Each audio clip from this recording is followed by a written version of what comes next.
Time now for Back Pages tonight here on Sky Sports News, bringing you a first look at the sports stories in the morning's newspapers. Pleased to say, joining us on the show, ESPN senior writer Mark Ogden and the Times football reporter Charlotte Duncker. Great to have you here. Welcome to you both. Let's quickly run through the Back Pages. Guardian leads with world number one avoids ban, Sinner cleared of wrongdoing over 2 failed doping tests, and City do the double at PFA Awards. The Sun's Neil Custis has an exclusive on the back page. Miro, zero to hero. The headline claiming that Eric Ten Hag has shelved plans to sell Brazilian Casemiro because of his shape after pre-season. Times leads with Sinner avoids drugs ban after failed tests. They also carry the story that Gundogan is in talks with Pep. Mirror leads with trade in Chelsea and the latest on Ivan Toney's future. Toney set for £50 million Saudi deal. In the Telegraph, interesting story in the sports section. Lee Carsley drops Southgate's trusted staff. A couple of analysts make way. We'll discuss that in due course. But let's start with the PFA Awards. The back page of The Guardian has the 2 City players. Bunny Shaw missed out on the title but was prolific. Phil Foden helped Manchester City to that record consecutive 4th title. Start with Foden. Charlotte, does it still feel like the right choice, or do you think in the context maybe Cole Palmer had a shout given all the stuff that was going on at Chelsea? I think you've got 2 deserving winners there. Cole Palmer obviously won the Young Player of the Year and wants something that Phil Foden's won in the past. And I think the impact that Phil Foden had in that Manchester City team as they won yet another title was unbelievable, especially given his age. He stepped up, didn't he? Kevin De Bruyne was out for chunks of the season injured. Phil Foden became that main man for them. And I think Rodri was saying in his interview there at those awards that he thinks he could become one of the best English players of all time. And if you look what he's achieved already in his career, his goal tally last season, how influential he is for Manchester City. He's got an amazing career ahead of him, and it's no surprise that he's picked up, I think, is it every personal accolade he could have possibly got from last season? So, yeah, for me, I still think, yeah, he was the right one for that. But it's good to see that Palmer got the recognition he deserved as well. 22 goals and 11 assists for him last season, and plenty for him to move on from and improve this season as well. Absolutely. 2 English players then with the main award on the men's side and the Young Player of the Award in a very international Premier League. Mark, what's your thought, though? Charlotte mentions Rodri being interviewed there. He's Manchester City's best player. He's the best player in the league, isn't he? Why isn't he being selected? Because he doesn't score as many goals? Possibly. It's more often than not that a forward wins the awards. And, you know, I voted for Foden for the Football of the Year award and he won that as well. So he's done both awards. And I think you're right. I think Rodri is so good at what he does. He just does it in such a in a way that was under the radar that people forget how good he is. And he has been mentioned as a possible Ballon d'Or winner. And I think he would be an absolutely ideal, perfect winner for the Ballon d'Or this year. But all you hear about is Jude Bellingham or Vinicius Junior because they score lots of goals and they do a lot of eye-catching things. But Rodri, for me, you know, Spain won the Euros, City won the Premier League, and it's partly because of him. So, yeah, I think sometimes the unheralded players deserve a bit more recognition, and hopefully Rodri will get that later this year with a Ballon d'Or and, you know, potentially other awards. But on this occasion, I don't think you can begrudge Phil Foden the award. I think he had a great season last year, and equally Cole Palmer. I think you made the point, Teddy, all the nonsense going on at Chelsea last season, and he kind of rose above it all. He had an amazing season, so both very deserving winners, and I think nobody could have argued if Palmer had won the main award. But yeah, Foden, top player, great player. He certainly is as well, and interesting as his role grows with Kevin De Bruyne turning 33 in the summer. What about the women's award, Mark? Bunny Shaw gets it, missed out on the title in agonising fashion in the WSL, didn't they, Manchester City? But do you think she was so prolific it had to be her? Yeah, I think she was like 8 or 9 goals ahead of the closest rival for the Golden Boot. You know, she's a great player, Bunny Shaw. She's a real talent. I think again, she won the Football Writers Award for the women's game as well. So Foden and Bunny Shaw have really cleaned up this year. But, you know, she's a superstar of the game. And I think, you know, quite rightly, she's been voted for by fellow peers for this award. So, yeah, she cleaned up with that goal-scoring award, despite being injured at the end of the season as well. So, a fully deserving winner. Absolutely. Well, let's move on a little bit. We'll talk more in due course, I'm sure, as the night goes on about some of those players. But let's talk Chelsea. Times back page has them focused. Chelsea admit winger surplus. Charlotte, is that just one area of a surplus at Chelsea? What's happening here? Yeah, I mean, you look at that squad and it's just ridiculous, isn't it? I think, so the story on our back page there is something that I've done, and it's following on with the Raheem Sterling story that we've all been picking up on over the weekend, after he obviously wasn't included in their matchday squad for Manchester City on Sunday. How I understand it is that Maresca told him after training had finished on Friday afternoon, so he was preparing for that game, the first league game of the season. He'd gone through pre-season, he felt positive, he said he had a good relationship with the head coach. He was told after training on that day that he was surplus requirement because there's lots of players for competition in that area of the squad, and maybe he should assess his options. I think he was a bit maybe blindsided by that news because he thought he could fight for his place. He was involved in that training session on Friday, and then he's been told to consider his options. And I think it leaves Chelsea in a bit of a sticky situation, really. He's got 3 years left on his contract. Everyone knows how much money they gave him in that contract. So there's a lot of money there and an asset. And if he's told he's not going to play, as we found out today, he's not involved in that European squad. Ben Chilwell's been left out of that as well. So going forward, Chelsea have got some big decisions to make. There's only, 10 days left of the transfer window. Sterling has very high wages. Could a conversation be had with a club about bringing those wages down to potentially get him to go somewhere else? Maybe there are conversations that could be had there. But I think Chelsea getting these players in on big money, long contracts, they're opening themselves up there for difficult conversations to be had, because now they're in a rush, as you see on the back, a couple of other back pages, to get rid of all this talent off their books before the transfer window shuts. Otherwise, you've got a load of players there who you're not interested in starting.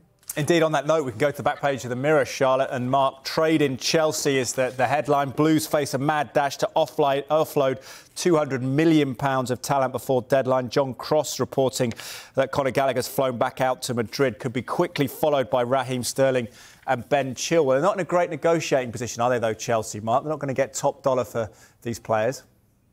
No, and they've only got themselves to blame. I mean, if you want to look at an example of how not to do things, it's Chelsea, isn't it? And, you know, what on earth are they doing signing so many players, continuing to sign so many players? They've signed Joao Felix today, despite the fact that he had a pretty indifferent loan spell at Chelsea 18 months ago, and they've now spent over £40 million on him.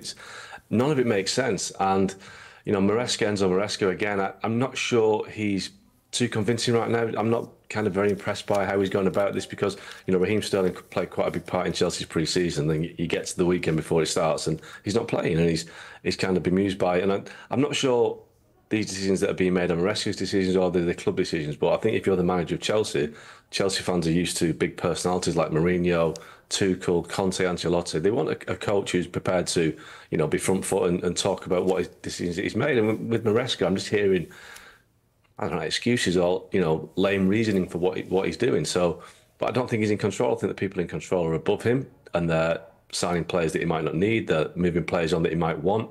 The way they treated Conor Gallagher and Trevor Chalobah, yes, they might want to move them on because they're out of contract next year and they don't feel that they can, that you know, they're a financial asset, I guess. But you've got to treat people better than that. You've got to treat people with the respect that they've come through the ranks. They're both young kids that have been there for a long time. You don't just cast them to the reserves and say, we don't want you anymore, so on you go. It's just not the way things are done. And I guess as the months and years progress, Chelsea might find it hard to sign players because they might think, well, that's how they treat players that have come to the ranks.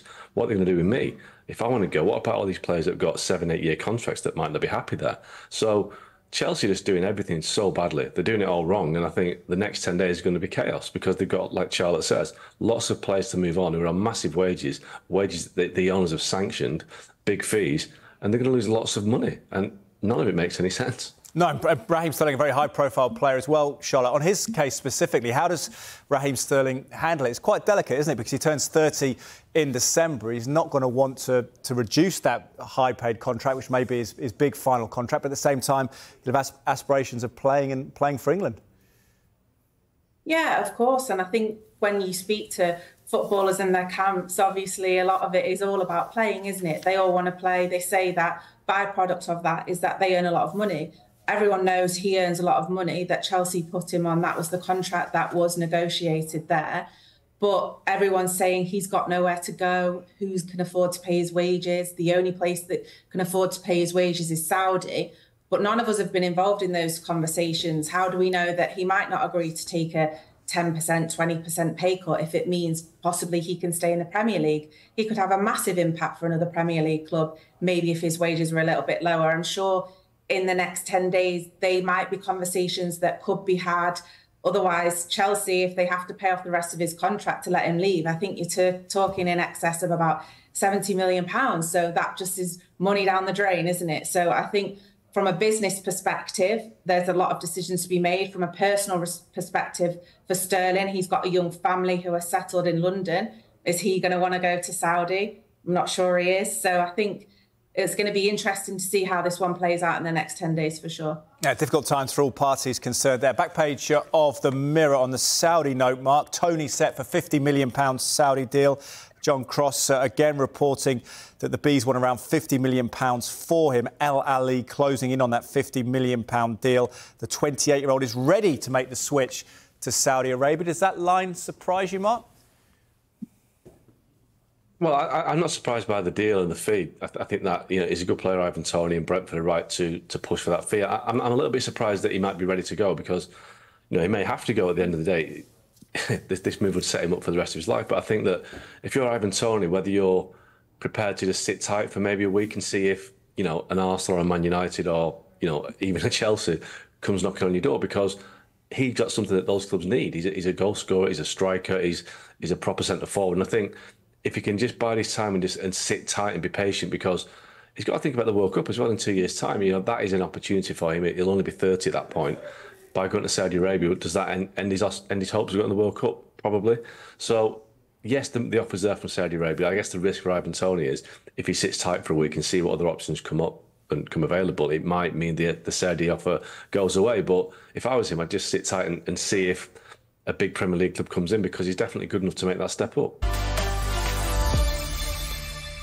You are watching Back Pages tonight. Welcome back to you, and it's welcome back to ESPN senior writer Mark Ogden and the Times football reporter Charlotte Duncker. Let's go to the Telegraph inside pages, Charlotte, on a story on England's interim manager Lee Carsley by Sam Wallace, who reports that Carsley dropped Southgate's trusted staff. Analysts Baker and O'Brien cut from England's setup. Hasselbank and Nevin will be let go from the coaching team. Does it surprise you, Charlotte, for an interim coach that there's this much change?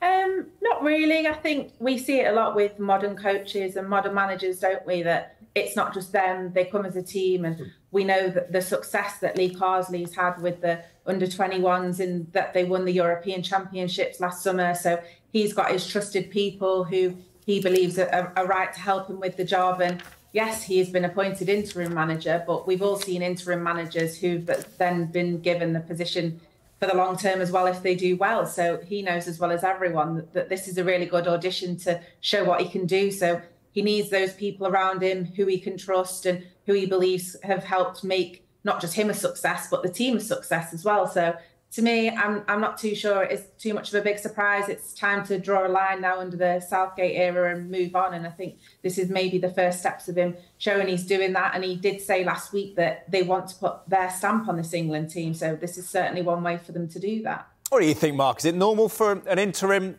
coach get his slippers out and make himself at home?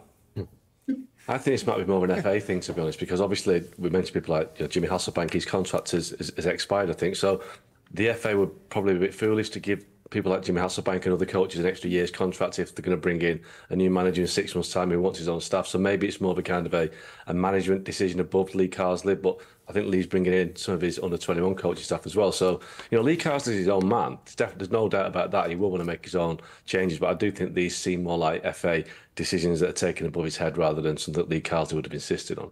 OK, fair enough. Let's move on to the back page of The Sun. Talking and make yourselves feel at home. We thought Casemiro might be unwelcome, but not so according to Neil Custis, Charlotte. Miro 0 to hero. Eric Ten Hag has shelved plans to get rid of big money Brazilian star Casemiro. What do you reflect on this situation regarding the Brazilian holding midfielder, Charlotte? I mean, I think there's definitely times in games where you look at Casemiro and think, yeah, he's done all right there. And I think there's other times you look at him and you think he looks like a 32-year-old midfielder who's getting a lot slower than maybe the people that he's playing against. So he's had a relatively good pre-season, which I think is what Neil references in his article there. But it would take a lot of money for someone to pay his wages to get him off the books. So I'm not sure those offers have come in for him yet.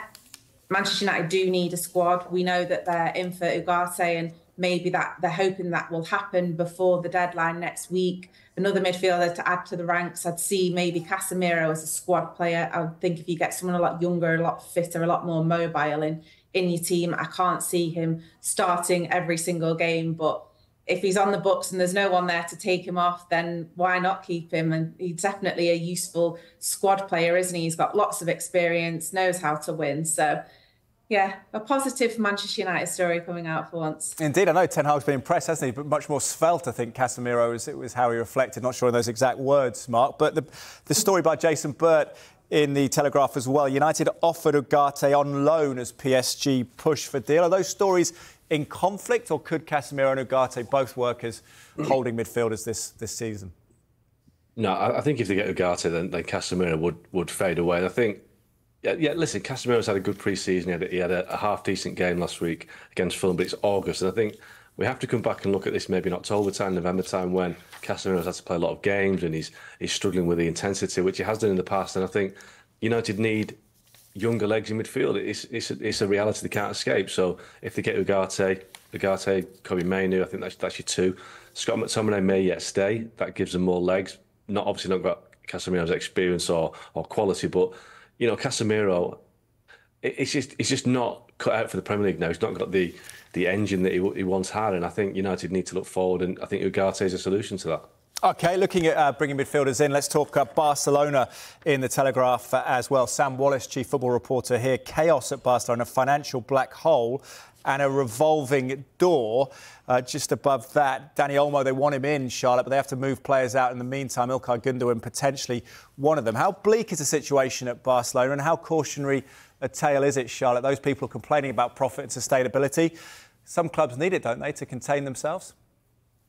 Yeah, I mean, we've just been talking about Chelsea and the money they're spending and having to get rid. But if you read the article by Sam there, you'd realise how much of a mess Barcelona are in. Obviously, Gündoğan went there from Manchester City last summer in the hope that he was going to retire there, back over in the Catalan state, retire at the top, but it's just not, doesn't seem it's going to work out that way. They're having to look to release him on a free, come back to Manchester City. Pep Guardiola's looking like he's welcoming with open arms back to Manchester City because they need to free up some money on the wage bill. They signed Dani Olmo. They can't register him until they've got rid of some players, which on the face of it just sounds ridiculous, doesn't it? You think that they'd get their finances in line first before they start bringing these players in.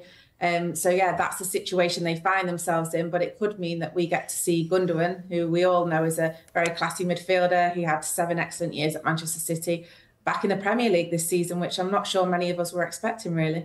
No, it's on the back page of the Mirror, Mark. Gündoğan wants Pep reunion.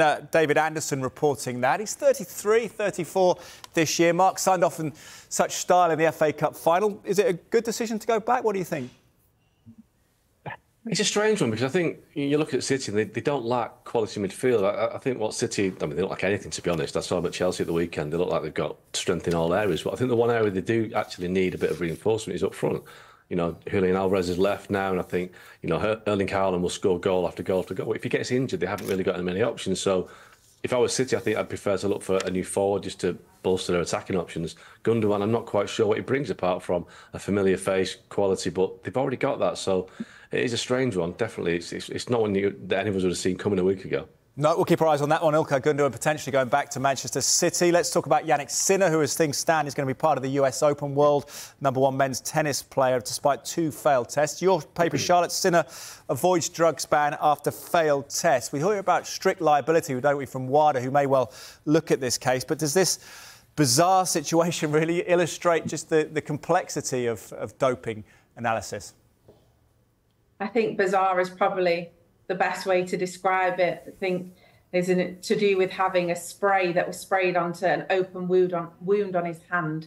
That's how he was over the limit on the drugs testing. I think the people I feel sorry for here are the people who have been found guilty before, or the people who've been found guilty and then gone through months of not being able to play and then suddenly being found innocent again. I think it is one of the most bizarre reasonings for failing a drugs test that I've ever heard. But I think I remember being on here probably about 9 months ago, and it's something to do with someone eating too many eggs, and that pushed them over the limit as well.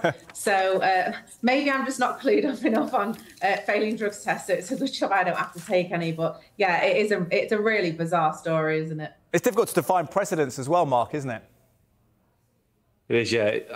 Look, every drug test and drug positive test is different in context, I guess, isn't it? So you have to be careful as not to lump them all together. But, you know, I think he tested 1 billionth of a gram. The amounts in his body were so minuscule that they could never make a difference to his performance. So I know that ex-players or some players are saying he should be banned, but it's an independent medical process, so you have to back the experts, I guess, on this one. Absolutely. OK, well, the story will rumble on, I'm sure. We'll bring it more to you as well if Wada do look at the case. Let's just quickly talk on a bit of a fun note. In the Telegraph, checking back in with a piece by Jim White. Vardy is king of the wind-up merchants. They've listed some former Premier League, I guess, rogues there. What do you make of this, Charlotte? You've got about 10 seconds. Give us your favourite wind-up merchant of the Premier League era. I was there last night and I thought what he did to the Spurs fans was really absolutely hilarious. So, I mean, he's got form, hasn't he? So, yeah, he's definitely king of the wind-up merchants, isn't he? Mark, give us one in 5 seconds. El Hadj Diouf. I used to watch him at Bolton 20 years ago. Biggest wind-up merchant ever. Brilliant stuff, yeah. People like Martin Keown, Gary Neville even mentioned there as well. Mark Ogden from ESPN, Charlotte from The Times. Thank you all both for being part of the show tonight. We'll see you again soon, I hope.